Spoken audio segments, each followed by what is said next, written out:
Lewa lini? Niliolewa mwaka jana. Sawa. Mwezi wa pili. Una watoto? Yeah. Uliwapata kabla ya kuolewa au baada ya kuolewa? Nilimpata kabla ya kuolewa. Mtoto ni mtoto Rozana mume wako uliolewa naye? Ndiyo. Hongera. Asante. Jamaa alipata jiko, hata mimi ningejiramba. Okay. Fetirisha. Kuna taarifa ipi, kuna kipi unaweza kuniambia kuhusu ulianza vipi mahusiano na baba mkwe wako? Ilikuwa ni baada ya kuolewa au kabla ya kuolewa? Kwa sababu kuna taarifa kwamba ulikuwa kwenye mahusiano na baba yako mkwe, baba yake na mume wako. Ilikuwa ni baada ya kuolewa au kabla ya kuolewa? Ilikuwa ni kabla ya kuolewa. Ilikuwa ni kabla ya kuolewa. Yupo ulianza naye mahusiano, mume wako au baba mkwe? Hiyo ni kabla ya kuolewa. Watu wanataka kujua hiyo. Mtu nilianza naye mahusiano ni baba mkwe. Umesema? Baba mkwe. Ulianza mahusiano na baba yako mkwe kabla ya mume wako? Sawa, ilikuwaje? Alinikujaga tu, yani mimi naanza naye mahusiano yeye.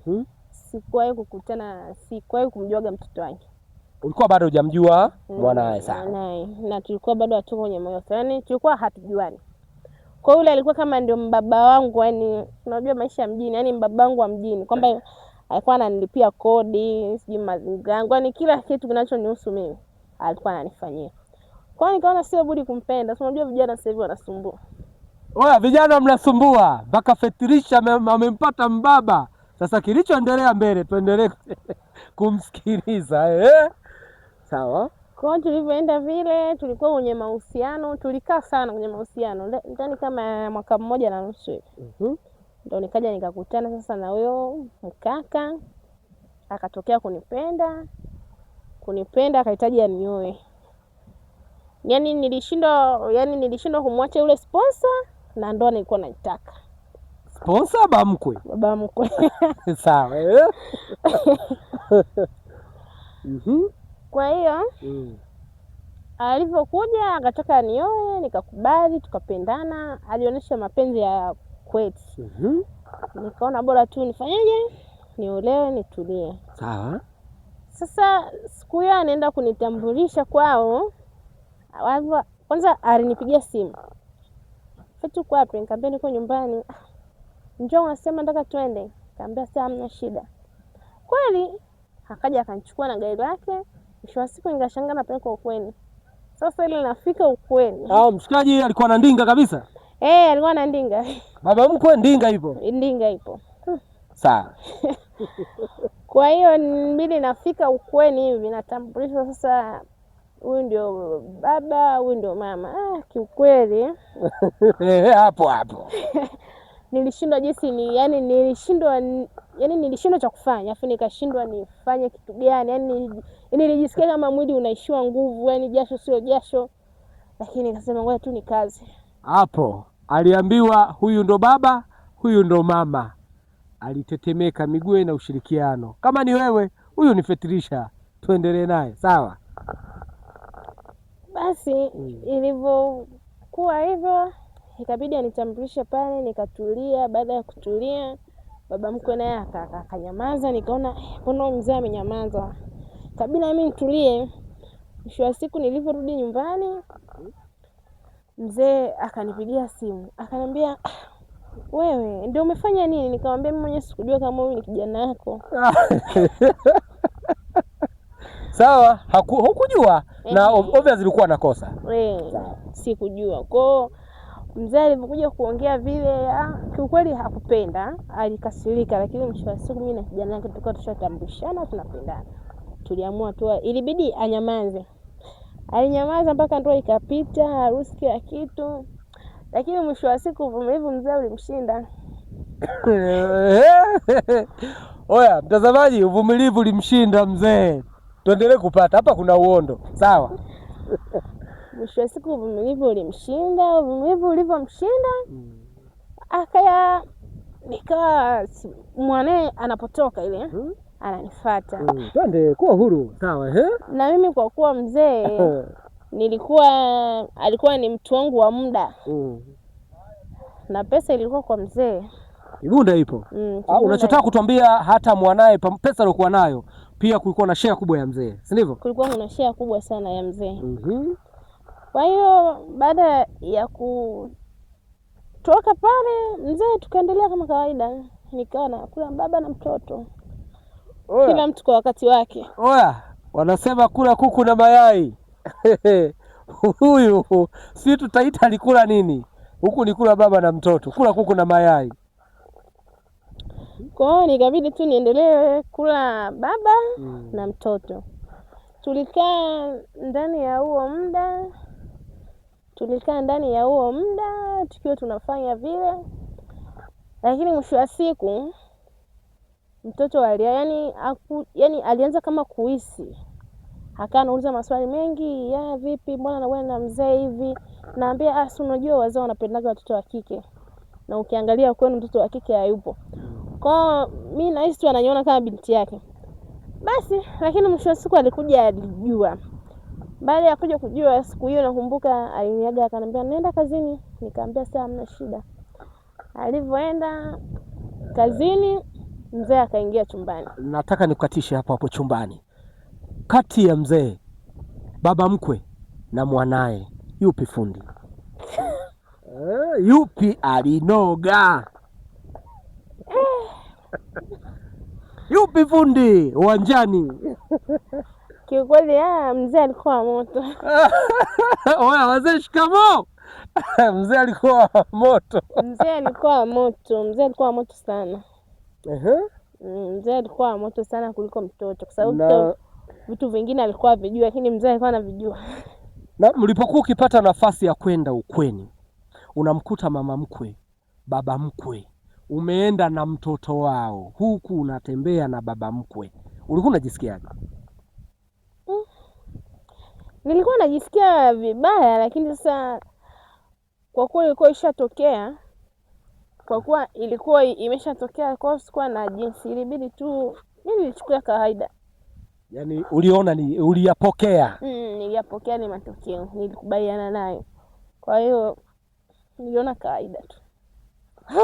Okay, sawa. Lakini yupi ambaye pamoja kwamba ulikuwa umeshaolewa sasa, yupi ambaye alibaki kuwa sponsor, pesa, kila kitu anataka kujua haki yako na nani? Alikuwa ni mume au ni baba mkwe? Mume wangu. Na tayari ulishaugawanya moyo.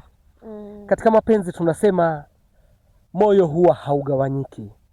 Umempenda baba mkwe, baba wa mume wako, umempenda mume wako, yupi ambaye alizama kwenye moyo wako, nyonga mkaliaini kwenye mtima, pamoja kwamba umeolewa na yule ni baba mkwe, yupi ambaye, tuambie ukweli, aliyezama kwenye mwili? Alikuwa nani?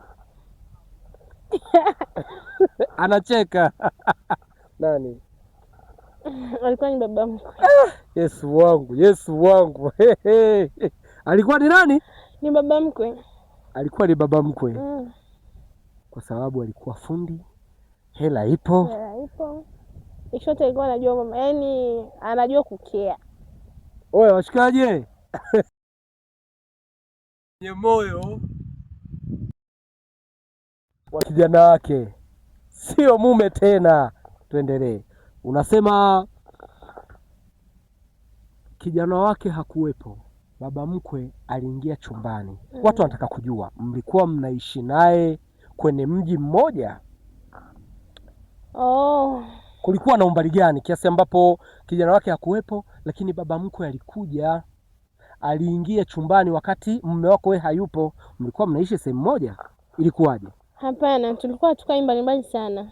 Yaani tulikuwa tuko karibu sana. Siku alimpigia kijana wake simu.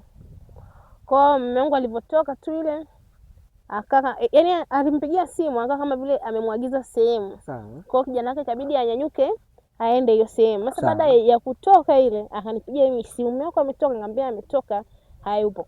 Akaniambia sawa anakuja. Nikashindwa kumkatalia, ikabidi aje. Kwani mara zingine mlikuwa mnakutana ni nyumbani hapo au guest au wapi? Mara mingi tulikuwa tunakutana nyumbani.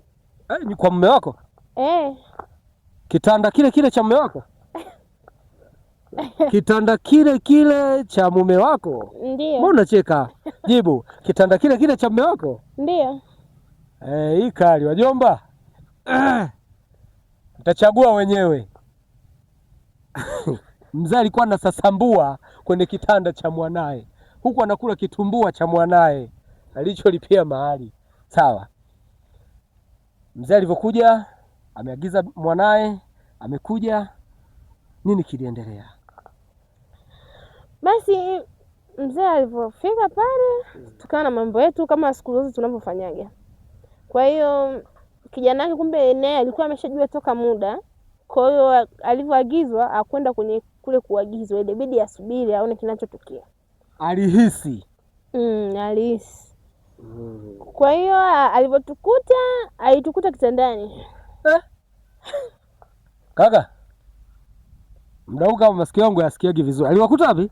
Alitukuta kitandani. Uchi wa mnyama. Ndio.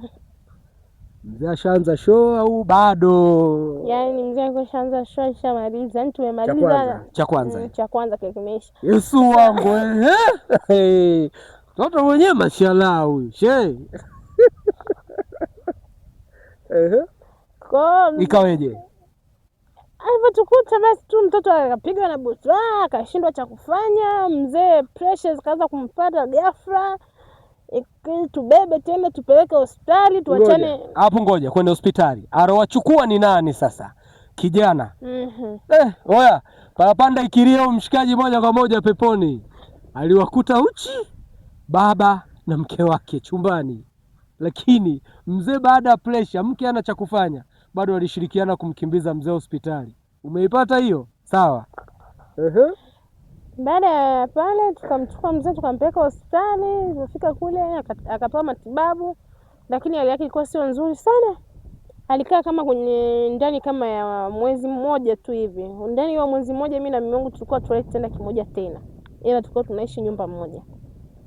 Kwa hiyo pale mzee alipokele ndani ya ule mwezi mmoja pale akafariki. Inna lillahi wa inna ilaihi rajiun. Kwa bahati mbaya mzee alifariki. Mzee alifariki. Wakati huo pamoja kwamba mzee alikuwa anaumwa na tayari mlikuwa mshakutwa,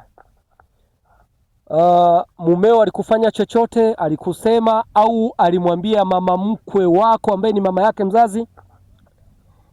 Kiukweli hapana. Kuna ndugu ambao walijulishwa, ndugu yeyote labda wadogo zake na mume wako au ndugu zako wewe, kuhusu mazingira unayokuta? Hapana, kiukweli mume wangu hakuwahi kuongea chochote wala hakuwahi kuniambia chochote kile. Yaani ikafikia stage sasa nikawa naogopa mimi mwenyewe hivi. Yaani nikimwangalia nilikuwa nahisi anaweza akaniua muda wote. Parapanda ikilie huyu jamaa aende moja kwa moja peponi. Yaani parapanda ikilia tu mimi nimkute tu peponi, haki ya Mungu. So sasa hivi sawa. Kwa hiyo Bifli. Hapana, hii simulizi watu wanatamani sana kuijua na watu wanatamani sana kujifunza kwa hiki kitu. Tuendelee. Kwa hiyo ilifikia vile mzee alivyofariki, zile mali za mzee baadhi alikuwa ameandika jina langu. Ndio kitu ambacho kilikuja kuwatachanisha ndugu. Toba. Mali zingine za mzee aliandika jina lako? Yaani mali zingine za mzee aliandika jina langu. Na hazikubaki, mzee alivyofariki hazikubaki chini ya mamlaka ya mama mkwe wako, zilibaki chini yako zingine? Zingine zilibaki chini ya mamlaka yangu mimi. Na ndio kitu ambacho hata ndugu walikuwa wanajiuliza kwa nini? Lakini mume wangu hakuongea kitu chochote mpaka anamzika mzee wake. Tukakaa kama ndani ya wiki moja, aliniandikia tu taraka. Kwa tukawa tumetengana.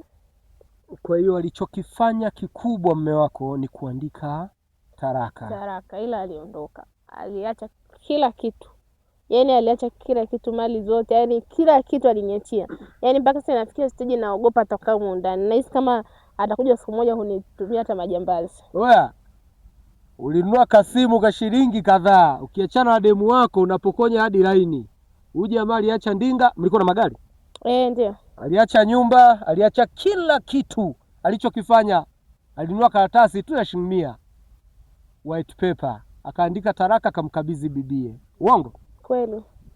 Hizo mali mpaka sasa hivi uko nazo mwenyewe? Ndio, niko nazo. Mali za baba mkwe una uhuru nazo? Na uhuru nazo. Sasa kama kitu kishakuwa tena, familia iliidhinisha pamoja kwamba baba mkwe alikuwa shaandika kabla hajafa. Familia ikuleta shida kabisa kwamba bwana mahali unachukuaje na nini, umeandikwa wewe na wewe ni mkamwana tu uliolewa kuna hii familia. Mzee ana watoto wengine, ana mwanae wa kiume, ana mke. Kwa nini uandikwe wewe? Na kwa nini ubaki nazo mali? Familia ikuleta shida? Ilileta shida. Lakini mtu alionikuja kunisaidia, aliofanya yani mpaka nikazipata hizo mali, ni huyo mume wangu. Oya, bado naendelea kusema panda ikilie huyu jamaa ende peponi, haki ya Mungu. Bado ndo alikusaidia kupata hizo mali? Ndio. Alisema kwa kuwa mzee ameshaandika, hamna jinsi. Sawa, tuendelee. Baada ya mume wako kuandikia talaka, nini ambacho kiliendelea? Baada ya mume wangu kuniandikia talaka na kuondoka, nilikaa, yani niko single. Nimekaa single sana. Kwa sababu gani? Yani naogopa hata kuchipuka kwa mtu. Nahisi kama siku akinikuta na mtu mwingine ataniua kabisa. Unahisi bado anakupenda kiasi kwamba yukuta na mtu mwingine atakuua wakati hakukufanyia hivyo wakati amekuta na babake? Mimi naogopa sana. Yani naogopa mno, ndio maana mara nyingi napenda sana kujitenga. Okay, kwa sasa hivi haumisi mume wako? Na mmisi. Au alituambia mlibahatika kupata mtoto? Ni wa kike ni wa kiume? Ni wa kiume. Mtoto haulizi baba? Anamuulizia. Unafanyaje? Wanaongea kwenye simu. Ukimisi mume wako unafanyaje? Anakupa ushirikiano wowote kwenye simu na nini? Kuna wakati unatamani kumbembeleza arudi, labda nahisi. Vipi? Wewe unafanyaje? Hapana, hajawahi kunipa ushirikiano zaidi ya mwanae tu. Aliko una taarifa zake, pengine ameoa au anaishi mwenyewe bado? Aliko vile sina taarifa zake zozote. Ila na uhakika jamaa atakuwa yuko mwenyewe single. Vipi akirudi leo anahitaji uwe naye? Hapana, siwezi. Kwani unahofia nini? Shida nini? Hapana, naogopa. Okay, sasa ni kipi ambacho kimeendelea? Tunaona tayari umeamua kuishi mwenyewe. Umesharidhia. Mume ana ushahidi wa kila kitu, pamoja kwamba hajaweka wazi chochote. Una mpango wa kuolewa? Labda nipate kibetini nikile tu. Oya, washikaje? Unaruhusiwa kutupa nyavu. Yeye amesema labda apate mtu wa kumlea. Mali unazo za kutosha. Au unahitaji upate mtu mchune kama ile? Hapana. Kwa baba mkwe. Sasa hivi nahitaji nipate mtu nimlee. Haniheshimu tu, ila namlea kila kitu. Washikaje? Yupo anatafuta mtu. Kama una nyavu zako tupa. Samaki akinasa umeura. Una mume wako kwa kumbukumbu kwa haraka alikuachia nini na nini? Kitu gani? Kwa haraka. Aliniachia gari kama 3. Gari? 3. Nyumba 2. Na kwa baba mkwe pia nina nyumba 2. Yesu wangu. Sawa? Na magari 2. Jumla una gari 5. Hivyo ni vitu vya hapo tu yani. Za haraka. Kuna mashamba labda pengine aliacha? Kuna mashamba, kuna pesa. Kwa unachohitaji ni mtu tu wa kuwa naye. Kwa sababu kikubwa kuheshimu. Kikubwa ni heshima kwa sababu kila kitu ninacho. Umri? Kama 27 hivi. Oya, hivyo vigezo nishapotea na mimi. Kama una miaka 27 kurudi nyuma, changamkia fursa, acha kufiatua tofari huko. Kuna mwanamama na kila kitu, ana mali. Alafu oya, kamera. Mtoto ni mashallah, umeonesha? Watajua wenyewe wachague. Mtoto Mungu aliumba. Jana wa mjini wanasema anafaa kwa matumizi ya binadamu. Ni mashallah. Wachague wenyewe washikaji. Unachagua kupambana kufiatua tofali, ukabebe magogo au uje. Ana gari 5, ana nyumba 4. Na vipi kwa sasa hivi ukaribu na familia ya mume wako ukoje? Sasa hivi ukaribu na familia ya mume wangu upo, lakini sio mkubwa kama zamani. Na ndugu zako wao, ushauri wao wa mwisho, mazingira uliopitia na nini, umewahi kuwajulisha? Sha kuwajulisha. Na wao wanalichukuliaje sasa hali iliyopo kwa sasa? Hata wenyewe pia ni wanashindwa hata cha kunishauri. Kwao maamuzi yote ninayo mimi. Maamuzi yote unayo mwenyewe.